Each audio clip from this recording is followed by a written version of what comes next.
দেশান্তরে ঘরে বসে ভবঘুরে।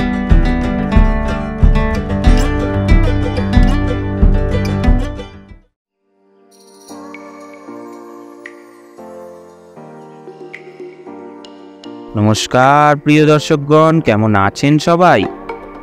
সুস্বাগতম আজকের ভিডিওতে। মূর্তি নদী দেখে এবার এগিয়ে চলেছি।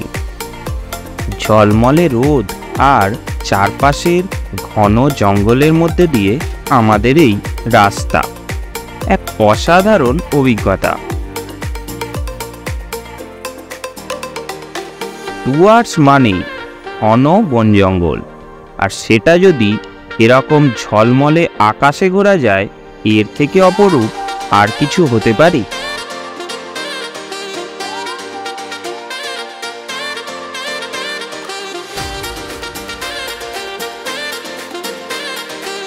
এই রাস্তা ধরে এখন আমরা চলেছি ঝালংয়ের উদ্দেশ্যে।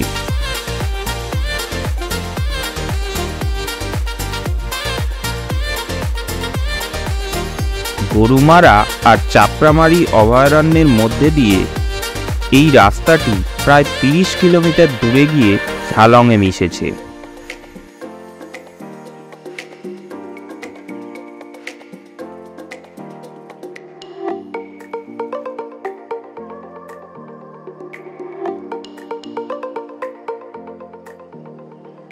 ঝালংয়ে আপনারা চাইলে হোটেল বুক করে থাকতেও পারেন। জলঢাকা নদীর একদম পাশেই এই ছোট্ট পাহাড়ি গ্রামটি প্রাকৃতিক দিক থেকে অপূর্ব।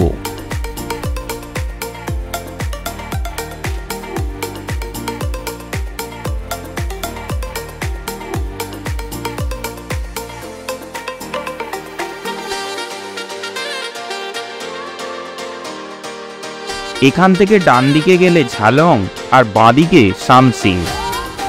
জায়গাটি হচ্ছে কুমানি।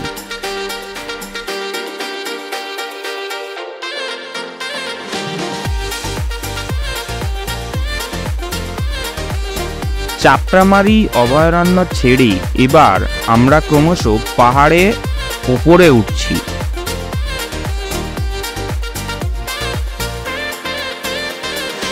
এই ছোট্ট ব্রিজটির নাম শুনলে চমকে যাবেন, নকশাল ব্রিজ। জায়গাটির নাম নকশাল গ্রাম, কারণ এখান দিয়ে একটি সরু নদী বয়ে গেছে, নাম নকশাল নদী।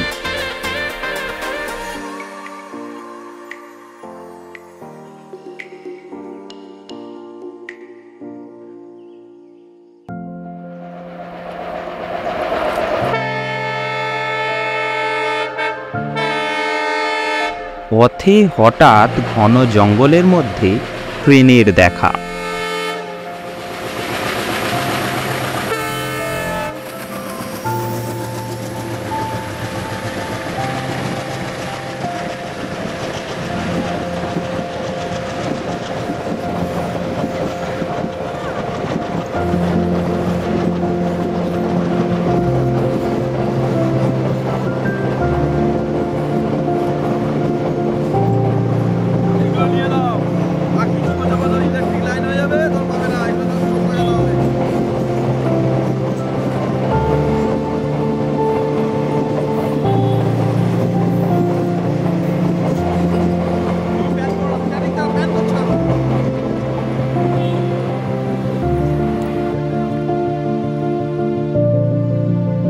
দূরের ওই পাহাড়টি কিন্তু ভুটানে, নিচ দিয়ে বয়ে চলেছে জলঢাকা নদী।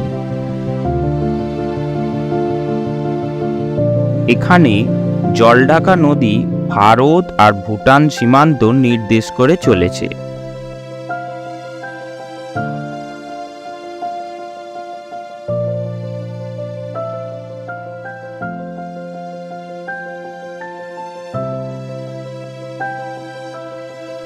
জলঢাকা নদীর এপারে যেখান থেকে ভিডিওটি করছি, এটা ভারত সীমান্ত, আর নদীর ঠিক ওপারেই যে পাহাড়, ওটা ভুটানে।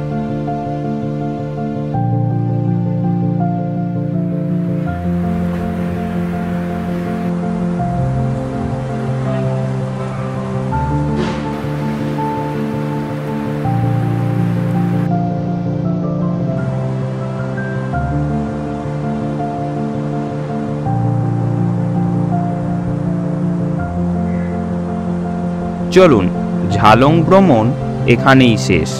পরের ভিডিওয়ে আবার দেখা হচ্ছে আপনাদের সাথে। সবাই ভালো থাকবেন। টাটা।